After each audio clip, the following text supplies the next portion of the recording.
Hello friends. इससे पहली video में हमने प्राइम मिनिस्टर के बारे में जाना था, उनकी इलेक्शन कैसे होती हैं, उनका ओथ कैसे होती है, उनकी टर्म के बारे में जाना था।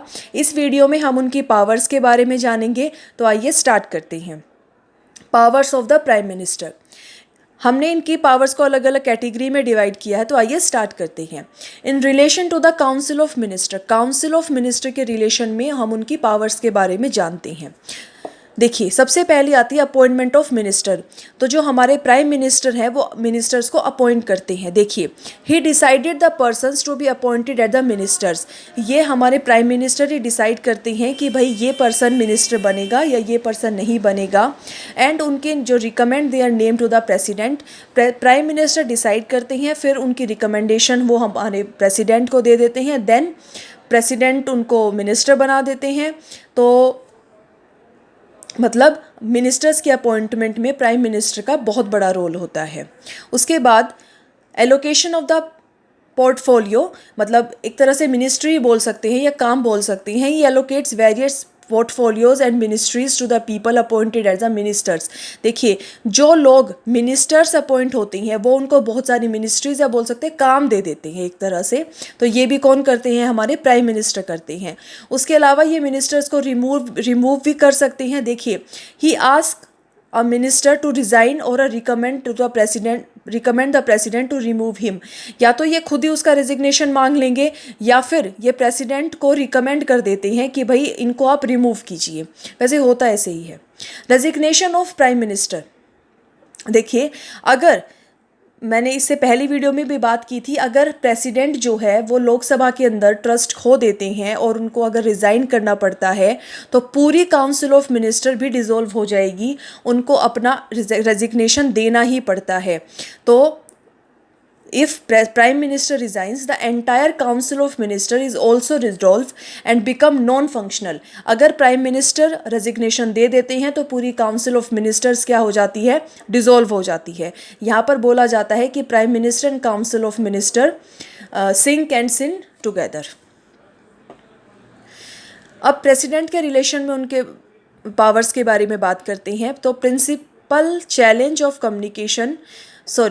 प्रिंसिपल चैनल होती हैं कम्युनिकेशन के between president and council of minister. देखिए, प्रेसिडेंट और काउंसिल ऑफ मिनिस्टर के बीच में जो चैनल होती है बात करने की या कम्युनिकेशन की, वो कौन होती हैं? हमारे प्राइम मिनिस्टर होती हैं। To transmit all union administrative decisions and legislative initiatives from the council of minister to the president. देखिए, जितने भी यूनियन के एडमिनिस्ट्रेटिव डिसीजंस होते हैं या फिर लेजिस्लेटिव इनिशिएटिव्स होते हैं, काउंसिल ऑफ मिनिस्टर के मतलब थ्रू लिए जो जाते हैं, वो सब कुछ ट्रांसमिट कौन करता है प्रेसिडेंट तक? हमारे प्राइम मिनिस्टर करते हैं। उसके अलावा अगर प्रेसिडेंट किसी भी टॉपिक पर या किसी भी बोल सकते हैं लॉ पर अगर इन्फॉर्मेशन मांगते हैं तो वो इन्फॉर्मेशन भी कौन उनको प्रोवाइड कराता है? प्राइम मिनिस्टर प्रोवाइड कराते हैं। उसके अलावा ये हमारे प्रेसिडेंट को रिकमेंड करते हैं बहुत सारी अपॉइंटमेंट, जैसे कि attorney general, compounder and auditor general of India, UPSC के चेयरमैन एंड मेंबर्स एक्सेट्रा। तो इन सब की रिकमेंडेशन भी कौन देते हैं? हमारे प्राइम मिनिस्टर देते हैं। और पार्लियामेंट के रिलेशन में बात करते हैं तो prime minister is the leader of the lower house of the parliament. देखिए, जो हमारा लोकसभा होती है उसका लीडर कौन होता है? प्राइम मिनिस्टर होते हैं। He recommends with regards to the summoning and proroguing the parliamentary session of the president of India to the president of India। parliamentary sessions जो होते हैं उनको सम्मन कराना हो या बुलाना हो या फिर उनको बोल सकते हैं कि बीच में ही प्रोरोगिंग करानी हो उनकी, तो वो सब कौन कराता है? प्राइम मिनिस्टर कराते हैं by the recommendation of president. यानी कि वो रिकमेंड करते हैं प्रेसिडेंट को कि आप ऐसा करिए।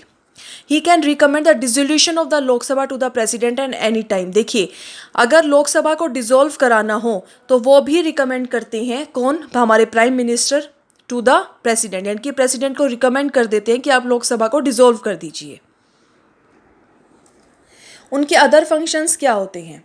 देखिए, वो नीति आयोग के चेयरमैन होते हैं। नेशनल इंटीग्रेशन काउंसिल के चेयरमैन होते हैं, इंटर स्टेट काउंसिल के, national water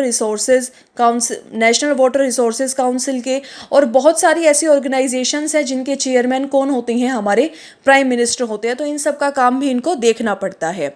he has a significant influence on the countries foreign policy.